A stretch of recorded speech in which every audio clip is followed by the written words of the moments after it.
On November 22nd, 1987, two Chicago television stations were hijacked. The signal cut, the screen flickered, and a masked figure appeared. He spoke in distorted phrases, made strange references, then vanished. More than 3 decades later, the person responsible has never been identified. At approximately 9:14 p.m, viewers watching WGN-TV in Chicago were tuned into a sports segment. Without warning, the image distorted. The broadcast cut to a man wearing a rubber mask, resembling the fictional character Max Headroom. Behind him was a moving metallic background, a crude imitation of the character's digital set. There was no audio. Well, if you're wondering what's happened, so am I. Actually, the computer that we have running our news from time to time took off and went wild. So what we're going to do is start over from the top of the Bears and tell you once again about the 30 to 10... It swayed slightly.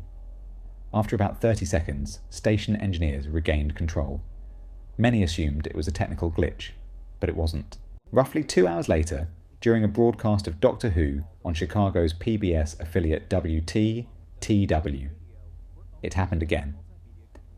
This time, the interruption lasted longer. The masked figure reappeared, and this time there was audio. The voice was distorted, rambling, difficult to interpret. He referenced television commercials, pop culture, local personalities. At one point, he lifted the mask slightly and commented on his costume. Then, in one of the strangest moments, the figure bent forward and was struck with a fly swatter by someone off camera. Moments later, the signal cut to static. Then normal programming resumed. The interruption lasted around 90 seconds. It was enough. Many assumed it was a technical glitch, but it wasn't. The Federal Communications Commission, the FCC, launched an investigation. Engineers from both stations reviewed their transmission systems. Authorities attempted to trace where the rogue signal originated, but analog signal hijacking left very little forensic evidence.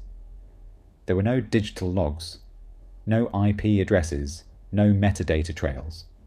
Investigators believed the hijackers were likely positioned somewhere between the studio and the transmission tower, possibly in a vehicle or on a rooftop. Despite the seriousness of the incident, no arrests were made. No suspects were publicly identified. The case gradually went cold.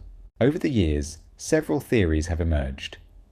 One suggests the hijackers were broadcast engineers with insider knowledge. Another proposes it was a coordinated art prank, a form of experimental media. Some believe it may have been the work of local electronics enthusiasts. What makes the mystery compelling is not just the prank itself, but the technical precision behind it. This was controlled, timed, executed twice in one night. In 1987, there was no viral video culture, no YouTube, no Reddit, no instant replay. Footage of the hijack circulated slowly, shared on videotapes, discussed locally. Years later, when the internet matured, the clip resurfaced. Online forums analysed every frame. Some treated it as comedy, others found it unsettling. For many, the most fascinating part was that it remains unsolved. Today, broadcast systems are far more secure. Encryption and digital monitoring make similar hijacks extremely unlikely.